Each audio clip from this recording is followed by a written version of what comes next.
Welcome to the Coffee Chat Podcast. My name is Aaron, and this show is for the local community, by the local community. We're here at Colados Coffee, which is our sponsor for this podcast. And we're bringing you local businesses and leaders from Arizona to share their story and their skills so you can apply them in your life. Last week we had Abby Cakes sharing their story. If you haven't seen that one, go check it out. And if you're new to the channel, we invite you to subscribe and to share. There's a lot of people out there, if you share it, they can receive it. Last couple weeks ago, I saw somebody at Costco and they're like, I love your podcast. I'm like, great, people are watching it. People are listening to it. That's good. But we'd appreciate it if you can share it to somebody. And today we have a local leader here from the Valley. He's passionate about bringing people together. He has a heart for the Latinx community. He's the founder of Novle, which we're going to find a little bit more about as we go through the podcast. And I hear he's a not so good golfer. So today, let's welcome Carlos Velasco. How you doing, man? I'm great, man. I'm great. Thank you for having me. This is exciting. Yeah, we're glad to have you. Congratulations on your show. Thank you, man. What's your go-to drink? What do you like to drink? Coffee, man. I think it's always been black coffee. Simple. My wife always says black like your soul. But, she says that jokingly. But black, and blackly I've been putting a couple of sugars in it. That's and good. Stirring it, and that's perfect for me. So I was looking at your bio at I think it was, I don't know if it was your website, but it said you're a not so good golfer. What's up with that? Is that something you added on there, or somebody else put that on there? I think I think there's truth to some of that. I've been playing golf for maybe 2.5 years, and I'm getting better though. I'm getting better, but I'm still not. Golf is a tough sport, man. Yeah, I've always wanted to learn, but it's something that you should try because I think it teaches you a lot about discipline and process, and as a business owner, you're always thinking these ways, but it really is a sport that requires respect and discipline, and it's fun, and you're on the field and they open you to 18 holes, and yeah. I know you took my dad a couple of days. I think your dad a few times. He did great too, because he went. The funny thing about golf is when you go out there and you relax and you're having a good time and you don't really mind, you play your style, you do well.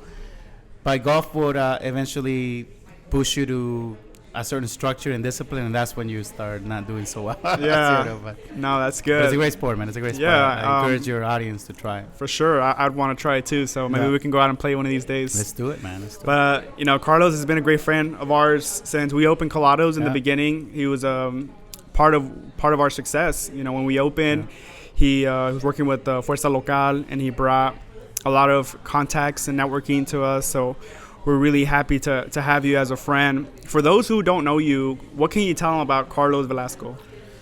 I think my story is in a nutshell. I'm an immigrant. I came to the U.S. when I was 12. There was a lot of sacrifices that were made in order for me to have this opportunity to be here. I'm a person who is big on community because I grew up, I'm really part of a tribe, right? Like, I think so much of what drives my work is this idea that I had a very happy childhood living in Ecuador through my first 12 years. And it was the fact that I had community. We didn't have a lot of money, but, I was one of those kids who was a part of the barrio and played soccer and would leave his household in the summer breaks at 8 in the morning, come back at 6. And I think that's really what inspires me to do my work, is this idea that community really is what gives people a sense of belonging. And as long as we have that, then, everything else is just a plus, right? That's good. Yeah, I love how you can bring so many communities together, so many people together as a community. And you founded Novle. What is Novle? Noble, I think it's just an idea. I mean, I had an experience a few years back, and I think it all goes back to my childhood. And I think Noble is just simply a North Star for us in our work, and making sure that everything that we do has meaning, and everything that we do helps other people advance in their dreams and their hopes, especially when it comes to our Latino community. As an immigrant, one of the strongest sentiments that we hold is progression, right? That's why we all come here, is because we want to fulfill our potential. So Noble wants to make sure that that we are a contributor to becoming a bridge and a connector to people's dreams and hopes. That's good. And that we also work with brands like yours, who, you know, you guys are very socially conscious. You haven't forgot where you came from, right? You guys have always given back to community. And those are the type of brands that we love representing and helping expand on their mission and work of saying that it's not about the coffee. Coffee is a commodity. It's about what we represent as far as culture. For sure.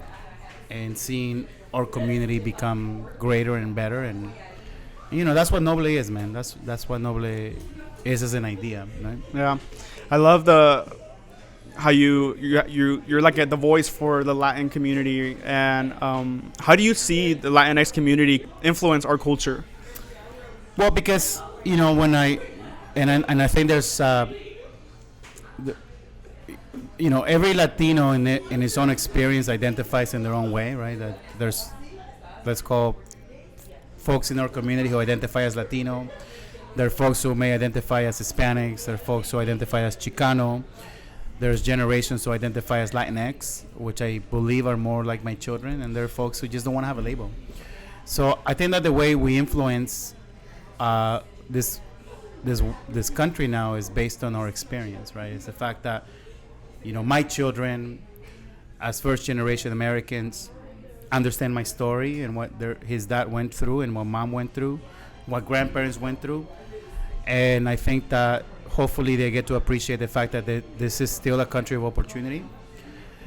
And hopefully they're trying to do something that benefits them and fulfilling their dreams, but also hopefully benefits the community that they're looking to serve. So I think that's probably the best way I can answer that, is for me, as I look at my kids and they're fulfilling their dreams, is hopefully something that they do for themselves without limits. That's the thing about this country, where it's like, whatever it is that you want to become, you can achieve, great, and hopefully they get to achieve it, and hopefully they get to impact other people along the way. Yeah, I think growing up, you know, Spanish being my first language, I was ashamed, you know, being Mexican, and I was looked down upon growing up in school, and I would never fit in. And I was a little embarrassed to say, you know, I'm Mexican. But as I grew up, I saw the beauty of the culture and the flavors and the community, how we're always together, families always hanging out every weekend. And I started to realize, man, this is good. Like, you know, we need this in our community. We need that certain flavor. And you do a great job in bringing people together. I mean, you're such a inviting person. You put parties together. You're always inviting, you know, my parents to things like that. What's the hardest part for you when you try to get people together for a cause? You know, you're always trying to make sure that you are delivering a vision in the work. You know, that yes, it is about coming together. Yes, it is about having a good time, but it's also about making sure that we have a responsibility to ourselves, and a responsibility to our community, and a responsibility to making sure that we are centers of influence to people. You know, like, you guys are a big center of influence for many reasons, right? One is because you guys have a great family that is that work within a great value system. Two, you're entrepreneurs, right? Like, you know, you as a young entrepreneur provide this idea that, hey, other people can reflect on you and see, like, hey, Aaron is doing that. My story is not too far from his. I can do the same, if not more. So, you know, it's not the hard part, but the important part is always to make sure that hopefully through our work we're able to get people to understand the importance of their role as leaders, and that they don't foresee the fact that, hey, other people are looking at you and you're having an influence on them, and you have to make sure that you understand that, and that you own that, and that you do things in a way that inspires other people to do the same. Yeah, how do you see the young entrepreneurial Latinx community in the future? You had me and two other girls sharing their story on how they had, you know, a makeup line at such a young age. What's the future for the Latinx community? Ooh, it's exciting, man. I think there's a sky. The sky is the limit. You know, I think that for the immigrant, we do come with certain barriers sometimes in our vision or things that we can attain. And for the next generation, it's like, you got a foundation, man. Go for it. Like, you really can. You no longer have to think in a way that is small. Now you can really think in a way that is big. not only in this country but worldwide. And I think for me that's exciting to see entrepreneurship for Latinos in this country become what it can become, and then influence the rest of the world, right? Yeah. Now that I was able to go to Ecuador, I'm going to Mexico, and I'm doing a little bit that I have a bit more of a world perspective, even though I've only been to 2 countries. Like I recognize, like, man, if someone like Aaron with digital marketing now that expands outside of our little Arizona space can influence someone in Ecuador and be like, dude, this kid is doing a podcast, he owns a brand. And I think that's going to inspire all Latinos to understand their own position of potential. And I think that's what's exciting is there's no limitations for you guys, man. Sure. There really isn't. You don't have any of those, and you're really owning that. You and the other people that we brought into our little event, and that's exciting, man. That's exciting because that's going to inspire more entrepreneurship, and I'm excited about that. Yeah, man. And what would be their favorite part about doing what you do? What do you wake up every day and you're just excited about? Man, our core belief system has always been to leverage the power of the human element. So we're highly invested in people. What I love about my work is people, man. That's it. I don't, there's parts of the work, like every business, and you're like, oh, I got to clean the tables and pick up and close. But what I enjoy the most is this interactions and seeing people, dream big and seeing people want to get back and just having relationships, man. That it's community is what I love. It's really being able to come into a space and be like, hey, Aaron, what's up, man? And hey, Arturo, and hey, that sense of connection and community is really what I love most about my work, man. Yeah. We do what we do to whatever it is, whatever excuse, but at the end of the day, it's the fact that, again, you recognize or you become familiar with the people who are around you, and there's a common vision to do something greater. And I think that's what I enjoy the most. For sure. I agree with that. Working at a coffee shop, our mission is to make your day. Yeah. But at the end of the day, we're not here to sell coffee. We're not here to sell just crepes. We're here to make those connections with those people and be able to help in whatever opportunity we can. Yeah. And I think that's so special that you get to do that with local businesses, supporting the Latinx community, and you're making a difference. My question to you is, what has been the greatest advice that you have received through this, your whole life? I really think it comes through my mom. My mom always gave us this dicho, right, of saying el acomedido vive del escondido, which really meant, like, I think it was a call to service. When you serve, then things just happen for you, man. Like, if you're a person that really focuses on serving your brethren or serving the community, then God or the universe or whatever it is that you believe in will take care of you. So I think that's really been my philosophy. It's always been around, like, hey, if I'm at a space, and whatever space it is, I know I have an opportunity to help and serve. And as long as I do that, then I build influence, and people will appreciate me, not because of the things I say, but because of the things I do. And that has opened a lot of doors in my life, because people genuinely see that I'm a person that hopefully has intentions to serve, and then people concern themselves with saying, hey, Carlos, how can I help you? Mm-hmm. Say, hey, here's what I'm trying to do. Okay, great. Well, let me open up this door, let me open that. So that's always been my philosophy, man. It's been helping. Yeah. It's helping. Like, if you're welcoming into your house, like, you want me to mop your floor, you want me to clean the windows, say, what can I do? Or even without you asking me, I have to recognize an opportunity to contribute. And that goes a long way in people's perceptions. And when people perceive that, again, they want to help you. You don't have to ask for help when you serve. Yeah. Those things just come to you. That's good. That's a great way to put it. I think when opening up a business, you need that support. You need all the help you can get. And, you were a great help to us in opening those connections, opening those doors. And along with a lot of other places, we went and knocked doors to other coffee shops, see how they could help us out. And a lot of them did, and some people didn't. But now we remember the people who did. And that makes all the difference in a business when you're willing to serve others. There's not looking at just competition, not looking at how I can win you, but helping each other out as a community. Saying I got your back.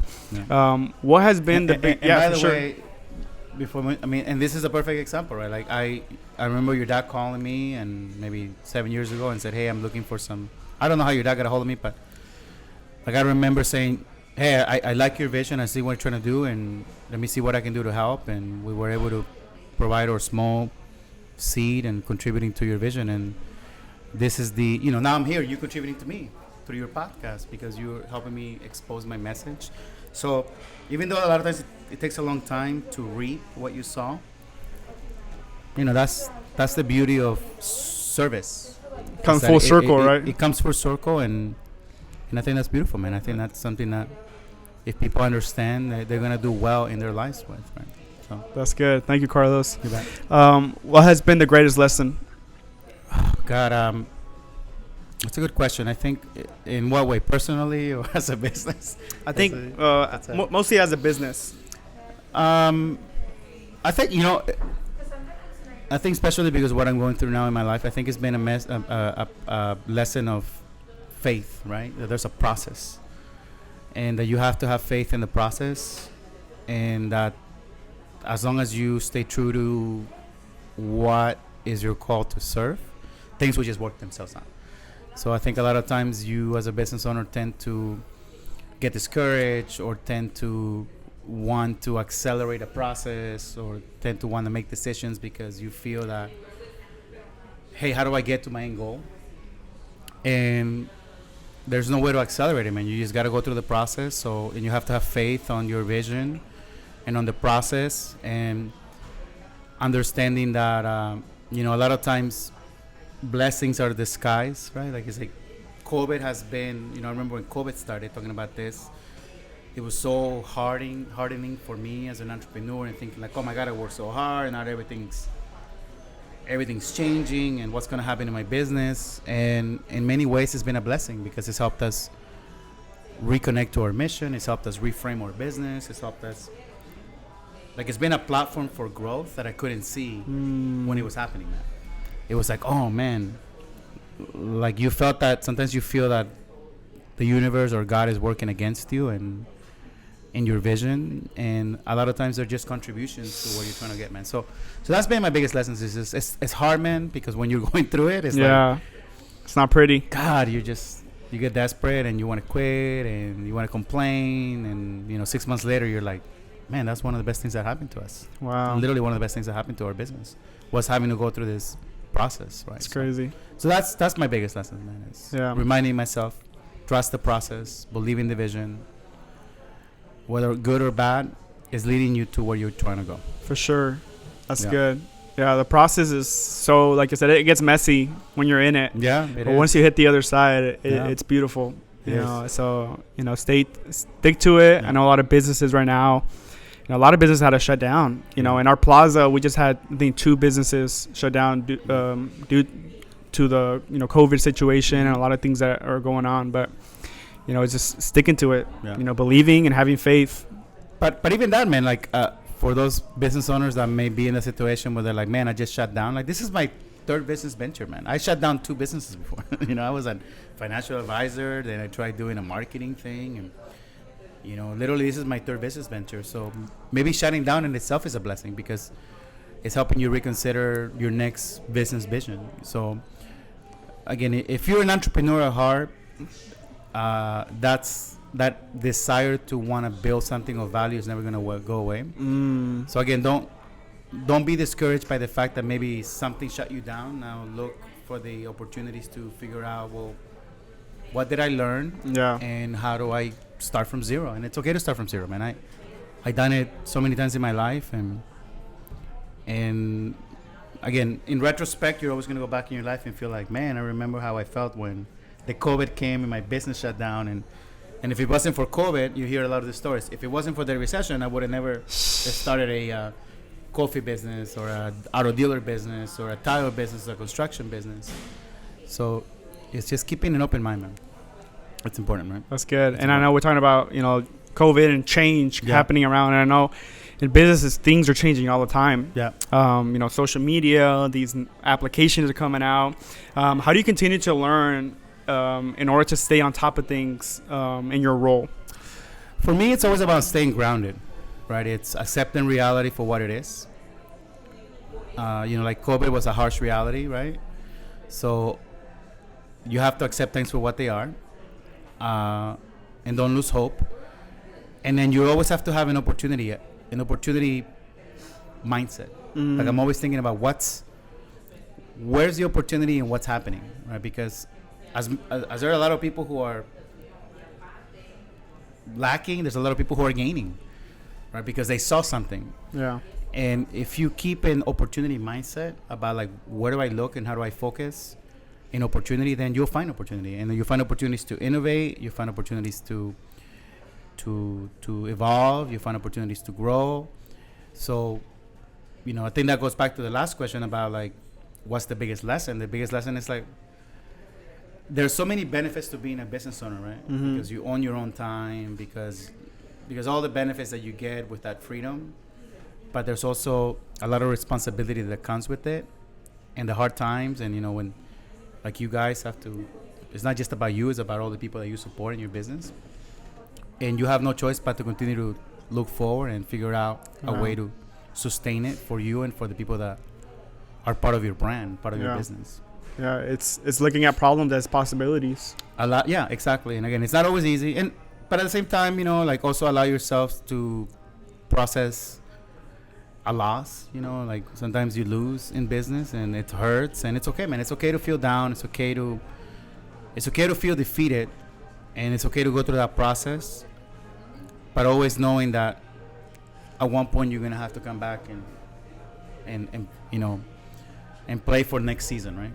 It's like when you look at professional sports, sometimes you have a 4-15 season, 4 wins, 12 losses, and then next year you might be a Super Bowl team, right? Like seriously, think about how many professional entities go from 0 to 12 to like 15-0, just like that in over one a season, year, right? Yeah. So, I laugh because I tell my colleagues, like, what's Novle season? We're a 5-11. That's what I feel. I'm on a 5-11 season, but I'm rebuilding. And I'm excited for let's go. what's coming, right? Because, we are recruiting new talent. We are reframing our culture. Got a new squad. We're excited because, we drafted some talent, and, we're good. We're like the Cardinals right now. That's good. Let's get it. We might be a 500 team next year, but we're building to become a franchise or a brand that's going to be a winning brand and a legacy that will do something good for other people, right? Yeah, I'm happy to hear that. Yeah. For anybody who's listening right now who is local business, Latinx business, how can they get involved with other people in the same community? Well, there's different ways. I mean, having consistency, I think, is important, right? Like if you are following this podcast, that's providing a lot of value through the people that you're bringing.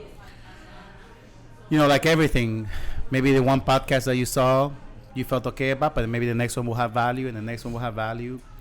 So I think it's consistency is very important in what you do. Don't like a relationship, right? You don't just go out with someone and after a week figure out like, this is not gonna work. Like you gotta give it time. Exactly. And with time, you may know like, this is for me, but this is not for me. But make sure that you stay consistent with what you're committing to. Give it a real shot. And then also make sure that you are building your own community. Right now, people need community. So if you're a brand, like what you're doing right now is an aspect of community building, which is feeding your business, which is giving value to your customers and to your audience. So do that, because people need a sense of belonging through community, whether it's digitally or at a space like this. Like continue to do that, and I think you're gonna do well. Yeah, times like this, I think staying together is needed now more than ever. We got to come together and stick with it till we get to the other side. Man, Carlos, thank you so much for sharing your story. Thank you for your time and for being here. You've been a great help, like I said, to Colados. You're a key asset to us, so thank you so much for what you do, also for the Latinx community. You're bringing us always together, doing events, conferences, whatever it is, always trying to be the voice for the community. So thank you so much. You bet. Sky's the limit, guys. And keep dreaming. Understand we face a lot of challenges as a country right now with politics, but if you focus on the impact that you can have in your community, then a lot of times that's what changes people. That's what changes the world. Like it's heavy to try to carry things in a scope that is grand, but it's easier when you say, well, what can I do to make my community better? What can I do to serve my customers better? What culture can I build with my business? And if you do that, like you guys do, I think that you guys have a beautiful culture here and about family and support, and you treat your customers well. That's impacting the world, whether you realize it or not. And as long as you do that, then you're making a difference, man. So I think if you focus on your business being that in any scope, whether you do carpet, tile, roofing, coffee, marketing, then I think you're making a difference. And I think that hopefully fulfills your role as an entrepreneur. Yep. Just doing it right. And like you said, helping each other out is the key to making a difference around the world. It starts with me, right? Absolutely. Well, thank you guys so much for watching. Stay tuned for our next show next week. We have a new story that I'm pretty sure you're going to love. So subscribe, share, and we'll see you next week. Thank you. All right. Take care. Thanks, guys.